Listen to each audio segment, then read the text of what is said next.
উচ্চ রক্তচাপ এবং ডায়াবেটিস এই দুটি শব্দ আমাদের জীবনে এখন অত্যন্ত সুপরিচিত। আমাদের চারপাশে এমন একটি পরিবার খুঁজে পাওয়া ভীষণ কঠিন যেখানে একজন উচ্চ রক্তচাপের রোগী নেই কিংবা ডায়াবেটিস রোগী নেই। আজকের আয়োজনে আমরা আলাপ করব হার্টের সুরক্ষায় ডায়াবেটিস নিয়ন্ত্রণ নিয়ে। প্রিয় দর্শক, সবাইকে আমন্ত্রণ জানাচ্ছি RTVর নিয়মিত স্বাস্থ্য আয়োজন মেডিক্যাফে পাওয়ার্ড বাই নিভিয়ান। পুরো সময় জুড়ে আপনাদের সাথে থাকবো আমি তমালিকা বিশ্বাস। আলোচনায় অংশগ্রহণের জন্য আমাদের মাঝে স্টুডিওতে উপস্থিত আছেন ডাক্তার মোহাম্মদ রফিক উদ্দিন, সহকারী অধ্যাপক, department of endocrinology, Chattogram medical college হাসপাতাল। আপনাকে অসংখ্য ধন্যবাদ। স্যার, আমাদের আয়োজনে আপনাকে স্বাগতম। আমরা আজ আলাপ করব হার্টের সুরক্ষায় ডায়াবেটিস নিয়ন্ত্রণ নিয়ে।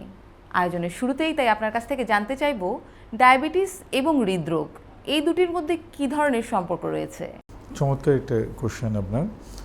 ডায়াবেটিক এমন একটা ডিজিজ, আপনি জানেন নন কমিউনিকেবল ডিজিজের মধ্যে সবচেয়ে বেশি কমন হচ্ছে ডায়াবেটিক এবং হাইপারটেনশন, এবং দুটো একটার সাথে একটা রিলেটেড। যেমন একটু বলি, ডায়াবেটিক পেশেন্টদের হৃদরোগের ঝুঁকি অন্যদের তুলনায় 2 থেকে 4 গুণ বেশি। আমরা জানি ইনসুলিনের কাজ সম্পর্কে যদি আমরা বলি, যেমন কার্বোহাইড্রেটের উপর কাজ করে, প্রোটিনের উপর কাজ করে, ফ্যাটের উপর কাজ করে। ইনসুলিন বডিতে যখন কম থাকে বা ইনসুলিন যখন কাজ করতে পারে না, দুটার কম্বিনেশন ইফেক্টটাকে আমরা এক কথায় ডায়াবেটিক বলি। যখন ইনসুলিনের এই যে তারতম্যটা হবে, তখন আমাদের ফ্যাট মেটাবলিজমে বেশ ইফেক্ট করবে। দেখা যাবে অনেক বেশি ফ্যাট ভেঙে যাবে, অনেক বেশি ফ্যাটের কোলেস্টেরল লেভেল, ব্লাড সুগারের পাশাপাশি অনেক বেশি ফ্যাট অ্যাকুমুলেশন হবে আমাদের। কোথায় অ্যাকুমুলেশন হবে? ব্লাড ভেসেলের মধ্যে। কাজে ব্লাড ভেসেলের মধ্যে যখনই আপনার অনেক বেশি অতিরিক্ত কোলেস্টেরল লেভেল হবে, সেটা আস্তে আস্তে জমে জমে অ্যাথেরোস্ক্লেরোসিস করবে, হার্টটা করোনারি আর্টারিগুলোকে, রক্তনালীগুলোকে আস্তে আস্তে ব্লক করে দিবে। এক পর্যায়ে ডায়াবেটিক পেশেন্টগুলো আমাদের বিভিন্ন হার্টের সমস্যা নিয়ে আমাদের কাছে আসতে পারে। অনেক সময় রোগীদের হার্টের সমস্যা থাকলেও তারা কিন্তু প্রথমে বুঝতে পারেন না, এবং এটা বেশিরভাগ ক্ষেত্রে ঘটে থাকে ডায়াবেটিস রোগীদের জন্য। এটা কেন হয়ে থাকে স্যার? বেশ ইন্টারেস্টিং বিষয় আপনি বলছেন। বিশেষ করে বলি, ডায়াবেটিক পেশেন্টদের একটু আগে বললাম যে এই জিনিসটা অনেক দিন থেকে চলতে থাকে, আস্তে আস্তে ওভার দ্য 5 to 10 ইয়ার্স। আপনি জানেন বেশিরভাগ রুগী জানে না তার ডায়াবেটিক আছে, বেশিরভাগ রুগী জানে না তার ব্লাড প্রেশার আছে। কাজে আমরা কখনো ইউজুয়ালি আমাদের বছরে একবার করে 35 ইয়ার্সের পরে সবাইকে আমরা কিছু রুটিন টেস্ট করতে বলি, যে আপনি আপনার নিয়মিত একজন ডক্টরের চেক আপে থাকেন, নিয়মিত ব্লাড পরীক্ষা করেন, ব্লাড সুগার দেখেন, ব্লাড প্রেশার মাপেন, ওয়েট দেখেন, কোলেস্টেরল দেখেন, লিভার ফাংশন, কিডনি ফাংশন, এগুলো দেখেন। বেশিরভাগ রুগী আপনি জানেন এই ডায়াবেটিক এবং ব্লাড প্রেশার রুগী অ্যাসিমটোমেটিক, কোনো লক্ষণই থাকে না। তার মধ্যে যখন আপনি শুধু ডায়াবেটিক চেক আপ করতে আসছেন, তখন আমরা অনেক সময় দেখি যে অনেক বেশি ব্লাড প্রেশার। কাজেই আমাদের এই নর্মালি কি হার্টের রুগীগুলো আমাদের কাছে সিমটম নিয়ে আসে নর্মাল, যদি ডায়াবেটিক না থাকে। যেমন এবং বুক ব্যথা নিয়ে আসে, হাঁটতে গিয়ে কাজ করতে গিয়ে চাপ চাপ ফিল করা, এবং সে অল্পতে হাঁপিয়ে যাওয়া, শর্টনেস অফ ব্রেথ, এবং সে পেইন্ট হয়ে যায়, অনেক সময় খুব টায়ার্ড লাগে, ফ্যাটিক লাগে, দুর্বল লাগে। এই সিমটমগুলো কিন্তু ডায়াবেটিকের তারতম্যের সাথে হার্টের জন্য। এখন একটা সময় গিয়ে দেখা যায় যখন অনেক বেশি ডায়াবেটিক হয়, তাদের অনেকগুলো মাল্টি অর্গান ডিসফাংশন হয়। যেমন আমরা বলি নিউরোপ্যাথি, নার্ভ ড্যামেজ হয়ে যাওয়া, নার্ভের কাভারিং মাইলিন শিটগুলো ড্যামেজ হয়ে যাওয়া। এই পর্যায়ে পেশেন্টগুলো অন্যরা যেমন ব্যথা ফিল করতে পারে, যা নর্মাল পেশেন্টগুলো যে বুকে চাপ চাপ লাগা, শ্বাসকষ্ট, যে আমাদের দম বন্ধ হয়ে আসতেছে, কিছু যেন খুব অসম্ভব চাপ লাগতেছে, নেকে ব্যথা, জতে ব্যথা, এবং হাতে বাম দিকে রেডিয়েশন হওয়া, এই সিমটমগুলো তাদের মাইলিন শিট ড্যামেজ হওয়ার কারণে অনেক সময় তারা কোনো সিমটমই ফিল করে না, জাস্ট একটু অস্বস্তি লাগতেছে, এতটুকু বলতে পারে। অনেক সময় দেখা যায় কি আপনার জাস্ট একটু ডিসপেপসিয়া, একটু পেটে ব্যথা করতেছে, একটু বমির ভাব হচ্ছে, এগুলো সবগুলো কিন্তু হার্টের সমস্যা হতে পারে। কিন্তু আমরা অনেক সময় এটাকে গ্যাস্ট্রিক মনে করে ভুল করে ফেলি। কাজেই এই পেশেন্টগুলোকে, ডায়াবেটিক পেশেন্টের নিউরোপ্যাথির জন্য অনেক সময় এই ডায়াবেটিক পেশেন্টগুলো হার্টের রোগ বুঝতে পারে না। এই জন্য বেটার আমাদেরকে রুটিন চেক আপ করা। রুটিন চেক আপ করলে বলে আমরা অনেক আর্লি ডায়াগনোস করতে পারবো হার্টের রোগগুলো। খুব সুন্দর বলেছেন স্যার। স্যার, এবার আমি জানতে চাইবো, ডায়াবেটিস রোগের তো আসলে কোনো বয়স নেই, এটা যে কোনো সময়, যে কোনো বয়সে, যে কোনো কারণে হতে পারে। এই ডায়াবেটিস রোগীগুলো ডায়াবেটিস হওয়ার পর কিভাবে বুঝবে যে তার তখন হার্টের চেক আপ প্রয়োজন? বা সহজে বলতে গেলে ডায়াবেটিস রোগ হওয়ার কতদিনের মধ্যে হার্টের চেক আপ করতে হয়? একটু আগে বললাম আপনাকে, যেহেতু অনেক দিন লক্ষণবিহীন থাকে, সিমটোমেটিক থাকে, 50% রোগী জানে না যে তার ডায়াবেটিক আছে।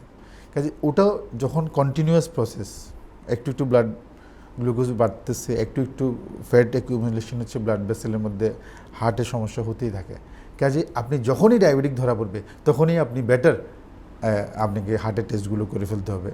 আমরা যে টেস্টগুলো একটু আগে বললাম যে এই লক্ষণ থাক না থাক, আপনাকে ডায়াবেটিকের রোগ ধরা পড়লেই আপনাকে কিডনি টেস্ট করতে হবে, কোলেস্ট্রল চেক আপ করতে হবে, লিভার ফাংশন চেক করতে হবে, ইউরিন টেস্ট করতে হবে, এই টেস্ট এবং হার্টের চেক আপ করতে হবে। এটা একটা সিন্ডিকেট সিস্টেম হয়ে গেছে, অনেকটা বিজনেস পলিসির মতো। আপনি একটা ডিজিজ কন্ট্রোল করে আপনি ভালো থাকতে পারবেন না। আপনাকে ডায়াবেটিক কন্ট্রোল যেমন করতে হবে, কোলেস্ট্রল কন্ট্রোল করতে হবে, ব্লাড প্রেশার কন্ট্রোল করতে হবে, ওভারঅল আপনার ডায়েট এক্সারসাইজ সব মিলেই আপনাকে ভালো থাকতে হবে। কাজেই এই পেশেন্টগুলোকে আপনি কখন কত বছর পাবে হার্টের ইফেক্ট হবে, হার্ট ড্যামেজ হবে, এই ধরনের সুনির্দিষ্ট কোনো কথা বলা যায় না। তবে বলা হয় সাধারণত 5 বছরের আগে সাধারণত এই বিভিন্ন মাল্টি অর্গান ডিসফাংশন হয় না, বিভিন্ন অর্গান ড্যামেজ ইউজুয়ালি হয় না। কিন্তু আপনি তো জানেনই না আপনার 5 বছর আগে ডায়াবেটিস ছিল কিনা।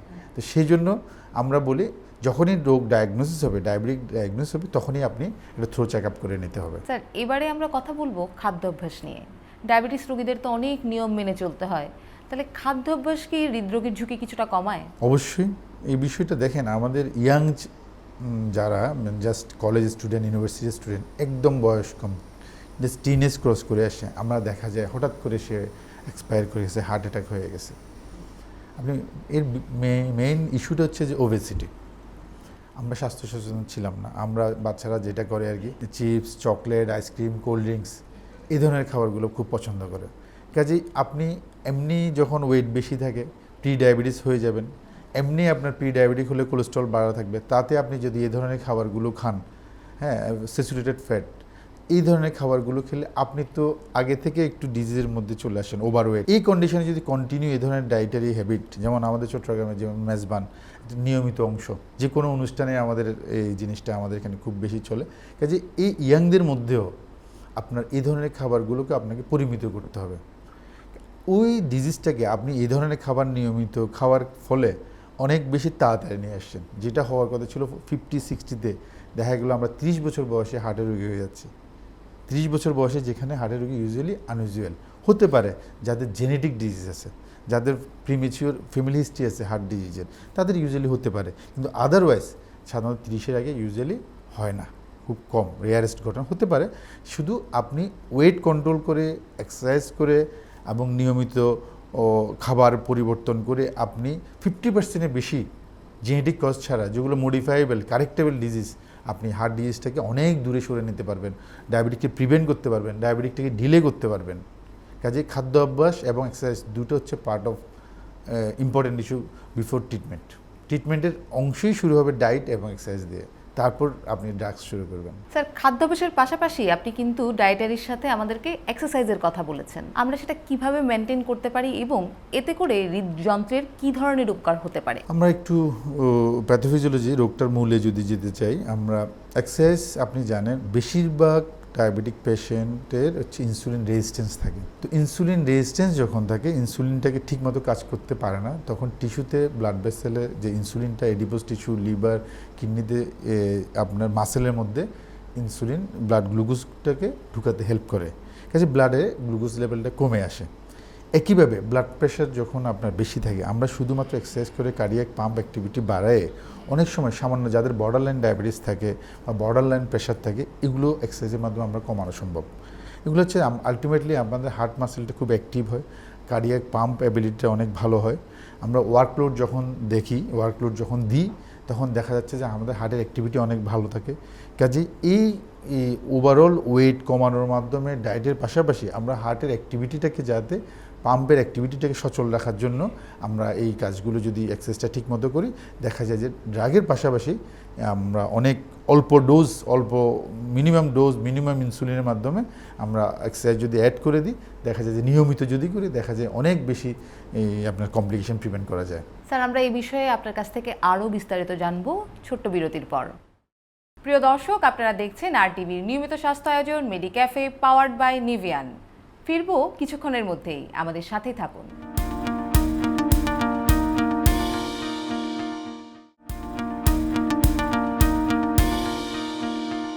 ফিরে এলাম বিরতির পর।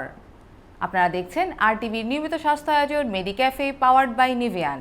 আজকের আয়োজনে আমাদের সাথে আলোচনায় উপস্থিত আছেন ডাক্তার মোহাম্মদ রফিকুদ্দিন, সহকারী অধ্যাপক, department of endocrinology, Chattogram medical college হাসপাতাল। স্যার, আমরা কথা বলছিলাম ডায়েট এবং এক্সারসাইজ নিয়ে।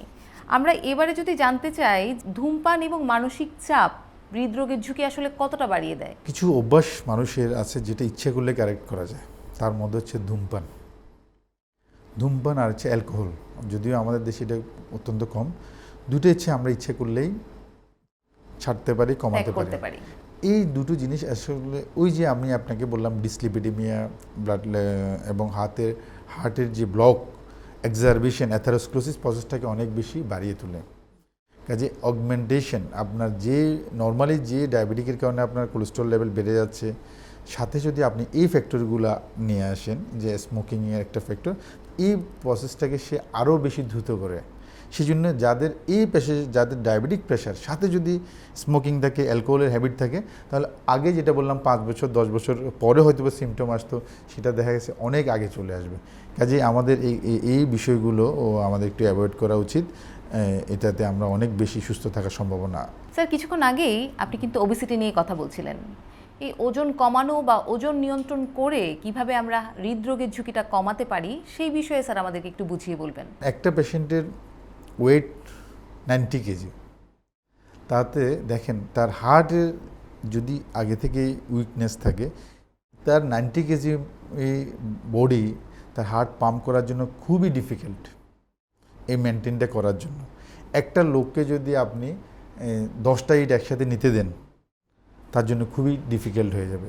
সে 2 থেকে 3টা ইট যদি ভেরি ক্যারি করতে পারে, সে ইজিলি করতে পারবে। আপনি যখন ওয়েট কমে আসবে, তাহলে তার হার্টের লোডটা অনেক বেশি কমে আসবে, তার পাম্পিং অ্যাক্টিভিটিটা অনেক বেশি ভালো থাকবে। তার সিমটমস, শ্বাসকষ্ট, একটু হাঁটলেই যেটা আপনার শ্বাসকষ্ট হতো, যেটা একটু বুক ধরপড় করা, এই জিনিসগুলো অনেক বেশি কমে যাবে। আপনি দেখেন যারা একটু ওবেস পেশেন্ট, তারা অল্প কতটুকু গেলে হাঁপিয়ে ওঠে, অল্প কতটুকু গেলে বুকে পালপিটেশন হয়, একটুতে সোয়েটিং হয়। কাজে এই জিনিসটা যখন আমরা ওভারঅল বডি ওয়ার্কলোড কমে যাবে হার্টের, সেই ক্ষেত্রে হার্ট যদিও কিছুটা উইকনেস থাকে, সেটা সে কাভার দিতে পারবে। হার্ট যখনই আর পারতেছে না, পাম্প করতে পারতেছে না, ব্লাড সাপ্লাই করতে পারতেছে না, তখনই সে হার্ট ফেলিওর হয়ে যাবে। এখন ছিল করোনারি আর্টারি ডিজিজ, জাস্ট একটা ব্লকেজ ছিল, 1-2টা বানালে, সেটা দিয়ে সে মিনিমাম হালকা পাতলা কাজ করে যাচ্ছিল। যখন যে ভারী কাজ করতে যাচ্ছে, তখন সে আর পারতেছে না। এক পর্যায়ে করোনারি আর্টারি ডিজিজটা যখনই হার্ট মাসেলগুলোকে সাপ্লাই করতে পারবে না, ব্লাড ফ্লো দিতে পারবে না, হার্ট মাসেলগুলো উইক হয়ে যাবে, তবে আলটিমেটলি হার্ট ফেলিওর হয়ে যাবে। হার্ট ফেলিওর হয়ে গেলে যেটা আমরা দেখি, পায়ে পানি চলে আসা, শ্বাসকষ্ট বেড়ে যাওয়া, এবং অনেকটা আপনি বেড রিডেন হয়ে যাবেন, একটু কাজই করতে পারবেন না। কাজেই এক্সারসাইজ করে, যেটা বললাম ডায়েটের মাধ্যমে যে ওয়েট কন্ট্রোল করা, এটা খুবই ইম্পর্টেন্ট পেশেন্ট এই রুগীগুলোর জন্য। আপনি জানলে আরও ভালো বেশ কিছু ইম্পর্টেন্ট ড্রাগস আমাদের দেশে, সারা ওয়ার্ল্ডে আসে। আমরা এখন ইচ্ছা করলেই, যাদের পক্ষে সম্ভব না নিয়মিত ডায়েট কন্ট্রোল করা বা এক্সারসাইজ করে ওজন কমানো সম্ভব না, আমরা এই ধরনের ড্রাগসগুলো নিতে পারি। আমরা বলি SGLT2 ইনহিবিটার্স, জাস্ট একটা সিম্পল ট্যাবলেট, যেটা হার্টের ওভারঅল ওয়েট কমায়, সাথে ব্লাড সুগার কমায়, সাথে ব্লাড প্রেশার কমায়। এই ড্রাগসগুলো এখন আপনার যাদের পক্ষে কোনোভাবেই সম্ভব হচ্ছে না মেনটেন করা, এক্সারসাইজ করার সুযোগ, তাদেরকে এই ধরনের SGLT2 ড্রাগস, যেগুলো আমরা আপনাকে বলছিলাম, সাথে কিছু ড্রাগস আছে ওয়েট রিডিউসিং, জাস্ট সপ্তাহে একটা ইঞ্জেকশন, মাসে 5 থেকে 10 কেজি কমানো সম্ভব। এটা একটা ম্যাজিক ড্রাগস, যেটা আগে ছিল না, এটা আজকে আমরা ইদানিং 2-3 বছর যাবত আমাদের দেশেও আসছে। কাজে যারা আপনাদের পক্ষে সম্ভব হচ্ছে না, আপনি আপনার ডক্টরের সাথে কনসাল্ট করেন, আপনি আপনার ডক্টরের সাথে দেখা করেন। কাজে আমরা লাইফস্টাইল যারা খুব বেশি বিজনেসম্যান বা জবের জন্য পারা আছে না, অন্তত আপনাদের হার্ট ডিজিজ হওয়ার আগেই এই ডায়াবেটিক কন্ট্রোল করে এই ড্রাগসগুলো নিয়ে আপনি ওয়েট কন্ট্রোল করতে পারবেন। আলটিমেটলি আপনি এই ডিজিজটাকে, হার্ট অ্যাটাক বা করোনারি আর্টারি ডিজিজগুলো অনেক পিছনে, অনেক ডিলে করতে পারবেন, অনেক বেশি আপনি কমফোর্ট ফিল করতে পারবেন ওয়েট কমানোর মাধ্যমে। স্যার, আপনি কি ওই ওষুধগুলোর কথা বলছেন যেগুলো দিয়ে ডায়াবেটিস নিয়ন্ত্রণের পাশাপাশি একত্রে হৃদরোগের সুবিধা, জাস্ট ডায়াবেটিকও কন্ট্রোল করবেন, ওজন কমবে, ব্লাড প্রেশার কমবে। এই ড্রাগসগুলোকে আমরা ম্যাজিক ড্রাগ বলতেছি। এই ড্রাগসগুলো এখন চলে আসে সারা ওয়ার্ল্ডে, এটা একটা মানে যুগান্তকারী ইনোভেশন বলবো আমরা। এই ড্রাগসগুলো অনেক বেশি টলারেবল এবং ফিজিবল, অনেক বেশি কস্টলি না। কাজেই আপনাদের পক্ষে যদি কোনোভাবে সম্ভব না হয় ব্যস্ততার কারণে, আপনি আপনার ডক্টরের সাথে আলাপ করে এই ড্রাগসগুলো দেওয়া যায় কি না একটু আপনারা একটু দেখে অ্যাডজাস্ট করতে পারেন আশা করি। স্যার, হার্টের রোগী হলে সাথে উনি যদি ডায়াবেটিস রোগীও হন, তাতে কি চিকিৎসা পদ্ধতিতে কোনো ভিন্নতা আসে বা আলাদা কোনো প্রসিডিউর আছে? এই যে একটু আগে যে কথাগুলো বললাম, আপনি হার্টের পেশেন্ট সাথে ডায়াবেটিক, এই ড্রাগসগুলোকে আমরা যে ড্রাগসগুলো আপনাকে বললাম, SGLT2 ইনহিবিটর, GLP-1 অ্যানালগ, হ্যাঁ, এই ড্রাগগুলোকে আমরা ট্রিটজেপারেটাইড বলি, সিমাগ্লুটাইড বলি। এই ড্রাগসগুলো নর্মালি আমরা নর্মাল ডায়াবেটিক কন্ট্রোলের জন্য ইউজুয়ালি করি না, কিন্তু যাদের সাথে হার্ট ডিজিজ আছে এই ড্রাগগুলো ড্রাগ অফ চয়েস। আমরা ট্রেডিশনাল যে ড্রাগগুলো শুধু ডায়াবেটিক কন্ট্রোল করতো, আমরা যেগুলো খালি পেটে অনেকগুলো ড্রাগস ইউজ করি, এই ড্রাগসগুলো শুধু ডায়াবেটিক কন্ট্রোল করে। কিন্তু আপনি এই নিউয়ার যে ড্রাগসগুলো আপনাকে একটু আগে বললাম, এই ড্রাগসগুলো আপনি দুটো কন্ট্রোল করে, blood pressure, heart disease, weight, সাথে ডায়াবেটিক। কাজে এই ট্রিটমেন্টে মডিফাইবেল এই ট্রিটমেন্টগুলো আমাদের জন্য একটা বিশাল একটা ইনোভেশন আমরা মনে করি। কাজে এই ডিজিজ যারা আক্রান্ত হবে এই ড্রাগসগুলো চুজ করি আমরা। স্যার, একজন ডায়াবেটিস রোগী কিভাবে দীর্ঘদিন সুস্থ জীবনযাপন করতে পারে একটি সুস্থ হৃদযন্ত্র নিয়ে? একটা ইস্যু যে কথাগুলো বারবার বললাম, আপনি যখনই ডায়াবেটিক ধরা পড়বে আপনি আতঙ্কিত হবেন না। আপনি জানলে অবাক হবেন, টাইপ 2 ডায়াবেটিক অনেক ক্ষেত্রে রিভার্ট করা সম্ভব, চলে যাওয়া সম্ভব, একদম নর্মাল করে ফেলা যায়। কীভাবে একদম নর্মাল করে কীভাবে সম্ভব? যেমন একটা বেশ কিছু স্টাডি দেখা গেছে 10% ওয়েট যদি কমাই, যেমন একটা পেশেন্টের ছিল 80 কেজি, আপনি 70-তে আসছেন, হ্যাঁ, তাতে আপনার অনেক বেশি ওয়ার্কলোড কমে যাবে, ইনসুলিন রেজিস্ট্যান্স কমে যাবে, যেটা আপনার বর্ডারলাইন ডায়াবেটিস ছিল সেটা চলে যাবে। আপনি গ্র্যাজুয়ালি ওভার দ্য টাইম, যেমন আপনার প্রত্যেকটা মানুষের একটা আইডিয়াল বডি ওয়েট আছে, যেমন সাপোজ আপনি 5 ফিট 3 ইঞ্চি, 5 ফিট 5, তাহলে আমাদের আইডিয়াল বডি ওয়েট হবে 55 কেজি। আপনি বর্তমানে আছেন সাপোজ 65 কেজি, তাহলে আজই আপনি এই ওয়েটটা যদি নর্মাল ওয়েটে নিয়ে আসি, আমরা কীভাবে ওয়েটটা কমাবো সেটা একটু আগে বললাম।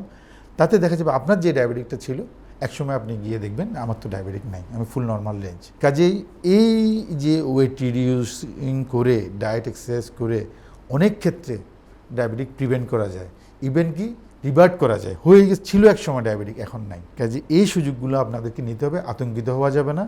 আপনি আপনার ডক্টরের সাথে দেখা করেন, আপনি ডায়েট এক্সারসাইজ শুরু করেন, আপনার জন্য কোন ড্রাগস ভালো হবে আপনি নিয়মিতভাবে সেগুলো সেবন করেন। একটা পর্যায়ে গিয়ে আপনি যদি ওয়েট রিডাকশন করতে পারেন, ডায়েট ম্যানেজমেন্ট করতে পারেন, বেশিরভাগ 50%-এর বেশি ডায়াবেটিস নিয়ন্ত্রণ করা সম্ভব। আর যাদের অনেক বেশি এল্ডারলি এজ হয়ে গেছে, যাদের ইনসুলিনের পরিমাণ একদম কমে গেছে বডিতে, যাদের বিভিন্ন কমপ্লিকেশন দেখা দিচ্ছে, কিডনির সমস্যা, হার্টের সমস্যা, হয়তো বা তাদের পক্ষে সম্ভব না হতে, সেক্ষেত্রে ড্রাগসের সাহায্য নিতে হবে। কারণ যারা আপনারা ইনিশিয়ালি ইয়াং অ্যাডাল্ট নতুন ডায়াবেটিক ধরা পড়তেছে, ভয় না পেয়ে তাকে মোকাবেলা করার চেষ্টা করেন। এবং আমার মনে হয় এটা পারিবারিক, সামাজিক পুরো প্রসেসটা মিলে যদি এটা কাজ করে, সবাই মিলে করতে তাহলে হবে, আসলে জিনিসটা ইভেন কি সহজ হয়ে যায়। বন্ধু বান্ধব মিলে সবাই। কারণ কি আপনি বাসায় গিয়ে কী খাবেন সেটা আপনার ওয়াইফ বাসার লোক সেট করবে, আপনি কী খেতে হবে আপনার জন্য আলাদাভাবে সবাই, যে আপনি সবাই মিলে একসাথে এক্সারসাইজ করতে হবে, ফ্যামিলি সবাই মিলে সকালবেলা একসাথে হাঁটেন বা সন্ধ্যায় হাঁটেন বা বন্ধুদের সাথে ফুটবল খেলেন। কাজে এটা একা সম্ভব না। এবং স্কুলে যেমন আমরা কি বলি যে টাইপ 1 ডায়াবেটিক পেশেন্টগুলোকে সবাইকে বলে দিতে চাই, আপনার বন্ধু যাদের সাথে সে খেলাধুলা করে যে ও একটু ডায়াবেটিক, তার টিচারকে বলে দিতে হয় যে ও একটু ডায়াবেটিক, সে যখন তখন অজ্ঞান হয়ে যেতে পারে। কাজে ওকে টেক কেয়ার করার জন্য স্কুলের প্রত্যেকটা টিচার, স্টুডেন্ট, ওর বন্ধুরা যেমন হেল্প করতে পারে, তেমনি আমাদের সবাই মিলে যে একাডেমিক পারপাস, শুধু ট্রিটমেন্ট করে তো হবে না, আমরা লাইফস্টাইল মডিফিকেশন যেটা বারবার বললাম, সবার মধ্যে আপনার বাসার ডায়েট ঠিক না করলে, হ্যাঁ, বন্ধুরা সবাই মিলে একত্রে গেম খেলতে না পারলে, সবাই আপনি একা জিম করতে ইন্টারেস্ট ফিল করবেন না। আপনি সবাই বন্ধুদের সাথে গল্প করতে করতে আপনি কখন যে 1 ঘন্টা ট্রেডমিল করে ফেলছেন আপনি খবরই পাবেন না। কাজে সবারই একসাথে সবাই সম্মিলিত প্রচেষ্টা দরকার আমাদের এই ডায়াবেটিক নিয়ন্ত্রণ করার জন্য। স্যার, আজকের আয়োজনে আমরা কথা বলছিলাম হার্টের সুরক্ষায় ডায়াবেটিস নিয়ন্ত্রণ নিয়ে। এই নিয়ে স্যার আমাদের জন্য কি আপনার কোনো ছোট বার্তা আছে? আমাদের বার্তা হচ্ছে আমরা সবাই বিজনেস, জব নিয়ে আমরা বিভিন্ন সোশ্যাল মিডিয়াতে খুব বেশি সময় কাটাই ফেলি। জীবনের বেশিরভাগ অংশ দিনে রাতে 24 ঘন্টার বেশিরভাগ অংশ আমরা নষ্ট করে ফেলি। কাজে আমরা একটু সময় নিজের জন্য 30 মিনিট 45 মিনিটস নিজের জন্য সময় আমরা নিজে ব্যয় করি, যাতে আমরা এক্সারসাইজ, ডায়েটটা মেনটেন করতে পারি। এটার মাধ্যমে আমরা সুস্থ থাকা অনেকভাবে সম্ভব। স্যার, আজকের আয়োজনের এই আলোচনায় আমরা কিন্তু ভীষণ উপকৃত হলাম, অনেকগুলো গুরুত্বপূর্ণ তথ্য উঠে এসেছে। আপনাকে ধন্যবাদ স্যার। ধন্যবাদ RTVকে আমাদেরকে এই ধরনের একটা সুযোগ দেওয়ার জন্য। আমরা এই প্রোগ্রামের মাধ্যমে আমি জনগণ যারা ডায়াবেটিক পেশেন্ট, হার্ট ডিজিজ ওদেরকে আক্রান্ত তাদেরকে সচেতন করতে পারবো আশা করি। আপনারা ভয় পাবেন না, আমরা মোকাবেলা করব, সবাই মিলে এই ডিজিজগুলো মোকাবেলা করবো। এটা কিউরেবল ডিজিজ। প্রিয় দর্শক, আপনারা দেখছিলেন RTVর নিয়মিত স্বাস্থ্য আয়োজন মেডিক্যাফে পাওয়ার্ড বাই নেভিয়ান। আজকের মতো এখানেই বিদায় নিব, দেখা হবে আগামী পর্বে। সেই পর্যন্ত সবাই ভালো থাকুন, সুস্থ থাকুন, নিরাপদে থাকুন, RTVর সাথেই থাকুন।